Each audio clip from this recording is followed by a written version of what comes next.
За сайн байцгаана уу? Та бүхэн минь өдрийг сайхан өнгөрүүлж байна уу? Огийн Австралийн Сидней хотоос та бүхэнтэйгээ мэдчилж байна. Жак байгаа дээр харин Жакаас юм асуух гээд нөгөө сүүлийн үед Монголын сошиал орчин дээр нөгөө хүүхдүүдийн хүмүүжлэлийн талаар ялангуяа хүүхдүүдийн хийж байгаа харгас гэмт хэрэгүүдийг оруулсан байлаа. Тэгээ миний хувьд одоо Жакаас асуумаар байгаа юм. За спорт ер нь ялангуяа эрэгтэй хүүхдийн хөгжилд яаж нөлөөлж байна вэ? Монгол хэлээр тайлбарлах хэрэгтэй юм уу? Жижиг. За биеийн сайн бол толгоондоо сайн. Тэгээд жудо өмнө ихээр бас биеийн сайн байсан болохоор толгоонд сайн байсан. Хоор юу? Рагбига тоглож байгаа юу одоо? Рагбига тоглоагүй. Их хоол идээд монголчууд аль хэдийн их хоол иддэг болохоор зүгээр дасгал хийвэл. Дасгал хийгээд энерги шатаах хэрэгтэй гэж юу? Чи нөгөө хоолндоо их анхаардаг шүү дээ. Ер нь өдөрт протеин яаж авч ийн уураг. Их хөндөг идвэл сайн, мах идвэл сайн. Өөрөөл чи өдөрт ямар дасгал хийж байна?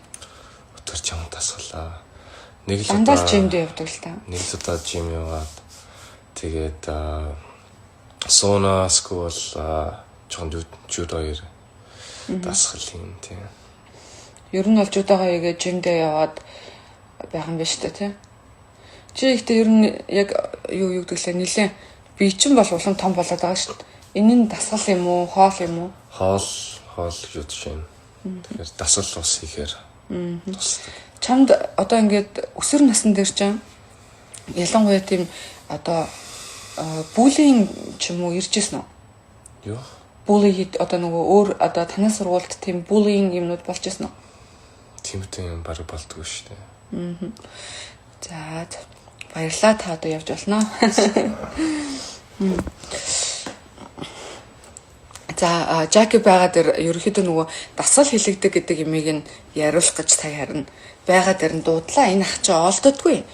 За Жаки хувьд болохоор ерөөхдөө академик ур чадвар, спорт аль алингийн одоо зэрэг авч явдаг учраас зарим одоо Жакийн одоо зөвлөгөөг авбал их зүгээр. Тийм учраас Жакаас асуулаа. Монголоор ойрд яриаг болохоор жоохон муу ярих шиг боллоо. Гэтэ өөрөө бол нөгөө яг Жаки хувьд гаргасан одоо юм төлөвлөгөөгөө дагаад явдаг. Тийм. За Монголд болж байгаа энэ хүчирхийлэл гэмт хэрэгүүд ялангуяа юм харгислал гаж одоо гэмт хэрэгүүд дээр бол үнэхээр харамсаж байна. Тэгээд тийм эмэгтэй хүүхдүүд охин хүүхдүүд тийм аимшигтай харгас байна гэхээр би бол айж байна. Одоо энэ манай тэгээ хоёр хүүхдтэй штэ. Яана гэхээс айж байна. Бид нэр л хүүхдүүдэд зөв хүмүүжүүлээ, зөв хүн болгоод гоё одоо найз нөхдийгөө эмэгтэйчүүдийг ямар гоё одоо юу гэдэм принцесс шиг тий гүнж шиг яаж авч явал зүгээр вэ? Яаж хөөрхөн одоо трит хийх вэ гэдгийг заагаад өчөж байгаа. Одоо тэр хүчин яг заана гэхээс илүү ингээд сурчж байгаа. Аав нь өөрөө джентльмен юм чинь. Гэтэл одоо буцаад энэ Монголын нийгэмдэр ялангуяа ийм их харгас болж байгаа үед одоо бид нар хүссэн байна уу, эсвэл хүссэн байна уу? Манай хүүхэд, танай хүүхэд нийгэмд л байгаа. Австралид байна уу, Монголд байна уу? Тэрнээс үл шалтгаалаад нийгэмд нэг одоо орчинд тий байгаа учраас бид нар бүгдээрээ маш хариуцлагатай, болгоомжтой байхаас арга зам байхгүй. За миний бодлоор засгийн газраас хүүхдүүдийг юм курсууд нь өнгөө суулгадаг болгоосай. Ялангуяа юм үйл ажиллагаагаа үнэхээр сайн явуулаад одоо Монгол улсынхаа уралдаан тэмцээнд ороод олон улсын уралдаан тэмцээнд орж байгаа энэ одоо юу гэдгийг академик ур чадвар, урлаг, спорт тий бүх төрлийн юм курсуудыг засгийн газраас дэмжиж өгөөд хүүхдүүдийг одоо юу гэдэг үн төлбөргүй явуулдаг эсвэл одоо ваучераар ч юм уу явуулдаг болохоосоо гэж хүсэж байна. Тэгхийн бол хүүхдүүд ядаж тэр нэг юм уур хуцаар өөр дээр ирээд байгаа стрессийг буруу замаар биш зөв аргаар ингээ гаргаад одоо илүү юу гэдэг зөв хүмүүжээд явах боломж нь зөв чиглүүлэгдээд явах боломж нь байгаа болов уу гэж харж байна. За Жакийн хувьд бол нэг өсвөр насны дээрээ бол уур уцаартай болсон. Үнэн. Тэр нь яаж зүгээр болсон бэ гэвэл бид нэр ерөөсөө хөлс их гардаг спортуудаар хичээлүүлсэн. Тийм ч учраас Жакийн хувьд бол ер нь ингээд айгүй гоё тийм тайван, хөөрхөн юм чөлөөтэй, даруухан гэхдээ академик ур чадвар нь өндөр. Тэ бүхэл одоо юу тийм хүүхэд байхгүй юу? Манай баг хүүхэд илүү хөдөлгөөнтэй. Гэхдээ 4 настай хүүхэд гэхэд за 3 настай байхдаа жилийн өмнө гэх юм уу 2 нас өнгөрөөд 3 настайдаа одоо бүх одоо үсгээ мэддэг, уншиж чаддаг болсон. Энэ жил болохоор 4 настай 4 нас хүрээд миний хүү одоо тоондоо илүү сонирхолтой юм шиг байгаа. Одоо тоогоо нэмж хасах, дээрэс нь үржүүлэх одоо юм хүртээ одоо бүгднийг мэддэг болсон. Хуваахыг бол сураагүй байгаа. Тийм.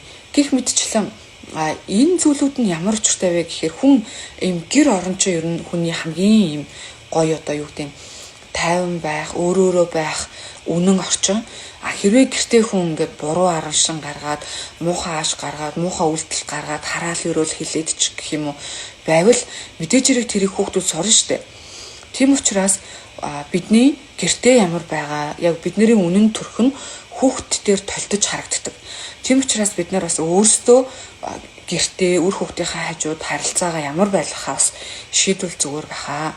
Үүн дээр нэмэгдээд хүүхдүүдийг одоо спортоор хичээлүүлэх, тэгээ хүүхдүүдэд ном уншиж өгдөг, хүүхдүүдтэйгээ ярилцдаг, сэтгэл зүйг нь ойлгодог. Энэ нь бид нараас шалтгаална. За мэдээж хэрэг сургуулиас шалтгааллах академик ур чадвартай холбоотой болон бусад суралцахуйц зүйлтэй холбоотой зүйлүүд байгаа. Маш олон багш нар ёс зүйгүй байдгүй гэвэл үнэн. Өөрөө хүн төлөвшөөгүй ёс зүйгүй багш нар байдаг. Гэсэн хэдий ч бүх багш нар тийм юу үгүй л үгүй. Тийм учраас бид нэр бүх зүйлийг сургууль руу чихгүйгээр эцэг эхчүүд бас өөрсдөө анхаарлаа хандуулад яваасаа.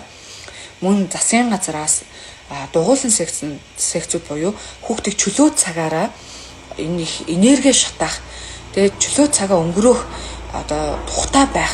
Тэр муухай гэр бүл төсөж байгаа, буруу зөрүү ээж автаа өсөж байгаа, эсвэл архичин хүчирхийлэгч хүмүүстэй хамт байгаа хүүхдүүдийг ядаж хүмүүжих боломжийг нь тэр хүмүүсээс тусдаа байх, зөв одоо чиглэл авах, чиглүүлэгдэх боломжийг нь олгож өгөөч.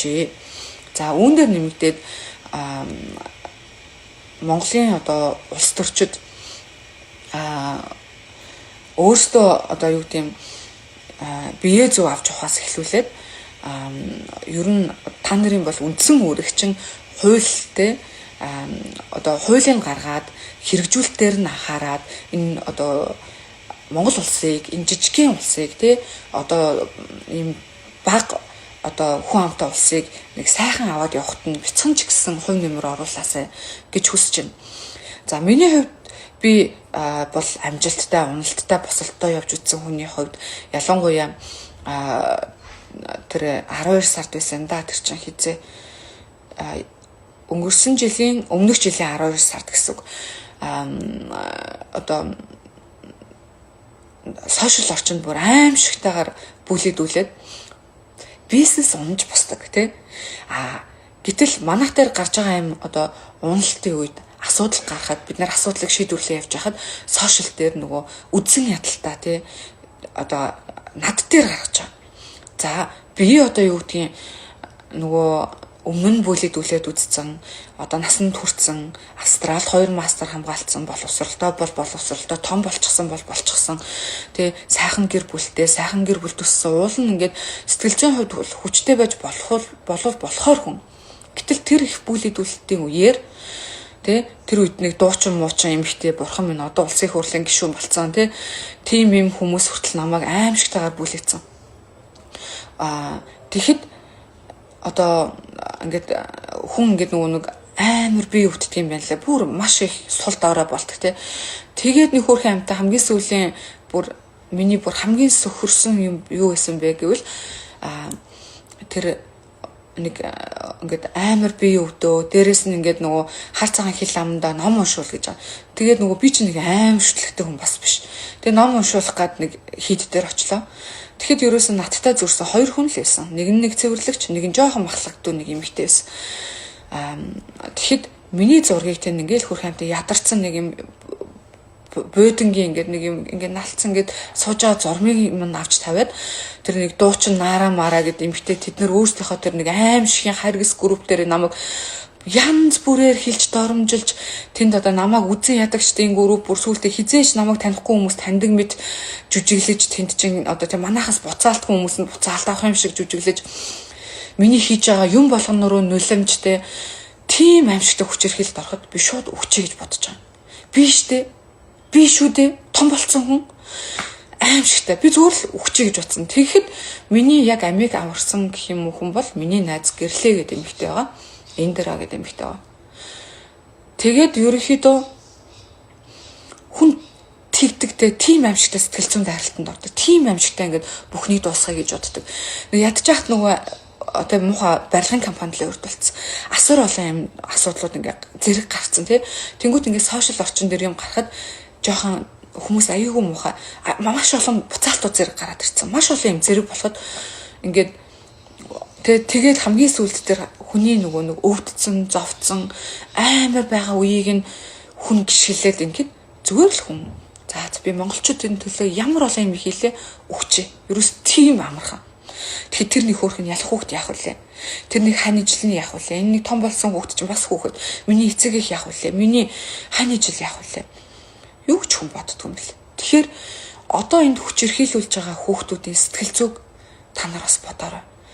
Энэ хүүхдүүдийг ингээд буцаад эмчлэх одоо зүйлүүдийг хийх хэрэгтэй байхгүй юу?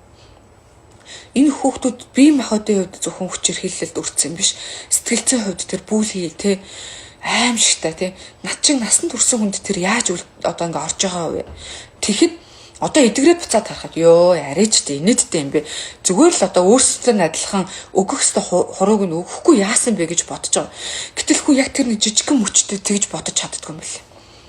Тийм болохоор би энэ хүүхдүүдийг одоо хүмүүжил дээр нь анхаараасаа, сэтгэл зүй дээр нь эцэгчүүд анхаараасаа, дээрэс нь сургуулийн хөтөлбөрүүд сайжраасаа, засгийн газраас одоо энэ одоо клубүүдийн сайжруулад хөрөнгө мөнгөний гаргаад хүүхдүүдийг ингээд зөв одоо замаараа хүссэн одоо чаддаг чадвараа хөгжүүлээ явахад нь туслаасаа гэж бодож байна. За үүн дээр нэмэгдээд одоо тэр хүчирхийлэгчтэй бүлий хийгээд байгаа бүлий биш шүү юм чинь бүр гэмт хэрэг харгас гэмт хэрэг хийгээд байгаа нэг бүлэглэл тэд нар чинь одоо тэр хүүхдүүдээ хүчирхийлж нэг таашаал авч байна. Тарчлаач нэг таашаал авч байна. Ахаад тэрийгэ бичиж бичлэг хийхдээ таашаал авч байна. Тэрийгэ өөртөө адилхан ижил сонирхолтой хүчирхийлэгч хүмүүстэй хуалцаж нэг таашаал авч байна. Буцаагаад тэрийгээрээ нөгөө хүүхдэд дарамталж таашаал авч байна. Ахаад тэрийгэ ингэж үзэж буцаад өөрөө тэрийгэ үзэж таашаал авч байна. Тэгэхээр чи энэ гаж дом мөн үү? Харгислал гаж дон. Энэ бол бүр асар том гэмт хэрэг. Өвний цаана насан турсан том хүн байх вэ? Энийг шалгаасаа гэж би бодож байгаа. Энэ нэг юм бүлэглэлийн хойно магадгүй том хүн байж болно. Эхлэл нь эзэн нь хийдэг хүн нь том хүн байж болно те. Юун тэр Эйнштейн файл энэ төр байтугай болцсон байж тээ Монголын нийгэм чи одоо тэр эртний хүүхдийн хөлийг нь те гоёыг нь ингээд дахиад ингээд хавчаад байгаа. Аимшигтай байц те. Тэр бүтээл тэр хүүхдүүдийг нэг юм тэр хүүхдүүдийн хийж байгаа гэмт хэрэгүүд асар аимшигтай. Тэр хүүхдийг алаад чимдаант хийсэн, хажууд нь цай уус ужсан. Гэх мэтчлэн хүний хүүхдийг ингээ мөчлөөд хэлсэн тийм аимшигтай бүр төсөөлхийн аргагүй үйлдэлүүдийг энэ өсвөр насны хүүхдүүд хийж штэ Монголд. Тэгэхээр энэ манай одоо нийгэм болох гэдэг нь хамгийн аимшигтай. Тийм учраас аль талдаа анхаарах хэрэгтэй байна. Энийг шалгах нь зүйтэй. Одоо хүмүүст нь хариуцлагыг хүлээх нь зүйтэй. Хариуцлагыг хүлээлгээд дараагийн асуудлуудад тийм маш хатуу арга хэмжээ авч иж энэ асуудлуудыг шийдвэрлэнэ. Мөн үүний цаана одоо зохион байгуулалтаа гэмт хэрэгүүд байх үедээ тий янз бүрийн юм хэрэглүүлээд хүүхдүүдийг ингэж байх үедээ гэд олон асуултууд надад бол байна. За хүссэн байна уу, эс хүссэн байна уу? Энэ нийгмийг манай хүүхдүүд бид нар өөрсдөө таны хүүхдүүд хамтдаа ингэж бий болгож байгаа учраас би та одоо тий Батын доржийн бүгднгийнх нь асуудал болоод байна. Тийм учраас хувь хүнээс ахуулаад хүүхдүүдтэйгээ ярилцах сэтгэл зүйч, сургууль, багш, одоо улс төр энэ засгийн газар гэд бүх газрууд хамтдаа энэ асуудал дээр арга хэмжээ авч иж бид нар нийгмийг цэвэршүүлж баг багаар гэрэл хийгээтэй байлгана. Дээрээс нь бас нэг эерэг одоо нөлөө үзүүлдэг тэ эерэг контент хийдэг одоо эерэг сайхан одоо кино ч юм уу тэ зөв контентууд хийдэг юм студ гэх юм уу одоо телевиз одоо продакшнууд бий болоосаа илүү олон тийм зүйл хийгээсэй гэж бодож байна. Ер нь улс орон болгон зөөлөн хүчний бодлого гэдэг юм байдаг юм байлээ. Миний хувьд одоо Австралид ингээд 15 орчим жил амьдарч ажиллаж байгаа хүний хувьд одоо бусад улс оронд одоо аяллаар, ажиллаа, бизнесээр очиж байгаа хүний хувьд анзаарсан зүйл нь улс орон болгонд зөөлөн хүчний бодлого гэдэг зүйл байдаг юм байна. Хэвлэл мэдээлэл нь одоо засгийн газар нь үүн дээрээ хамтарч ажилладаг юм байна. IT технологийн компаниуд нь хамтарч ажилладаг юм байна, тий. За тэгээ энэ асуудлыг зүгээр ингээд нэг 3 хоног шуугаад өнгөрөх биш, тий. 30 хоног ярилцаад өнгөрөх биш. Энэ асуудал дээр яг юм бодтойгоор, хариуцлагатай, судалгаатай, тийм нихур хандаж энэнийг одоо нийгэмдээ яг юм эерэг импакттэй зүйлийг авчраасаа, хамтдаа тал талаасаа ажилласаа гэж хүсэж байна. Тэгээ би хувьдаа одоо миний найзууд бол хүүхдүүдэд сайхан хүмүүжүүлж байгаа гэдэгт итгэдэг. Тэгээд бидний ингээ хичээгээд хайрлаад ингээд хүмүүжүүлээд ингээ явж байгаа сайхан үрс маань сайхан хүмүүстэй л хамтдаа ингээд нэг нийгэмд ажиллаж амьдарч сайхан байгаасаа л гэж хүсэж байна. Тэгээд та бүхэн мань өдрийг сайхан өнгөрүүлээрэ маш эмзэг, маш хэцүү сэдв. Гэтээ үнийг спортоор дамжуулаад, урлагаар дамжуулаад арт одоо бусад одоо юу гэдгийг дуртай одоо дугуйлан гарan дамжуулаад хамтдаа өөрчлөх гэж хичээцгээе. Тэгээд амжилт хүсье.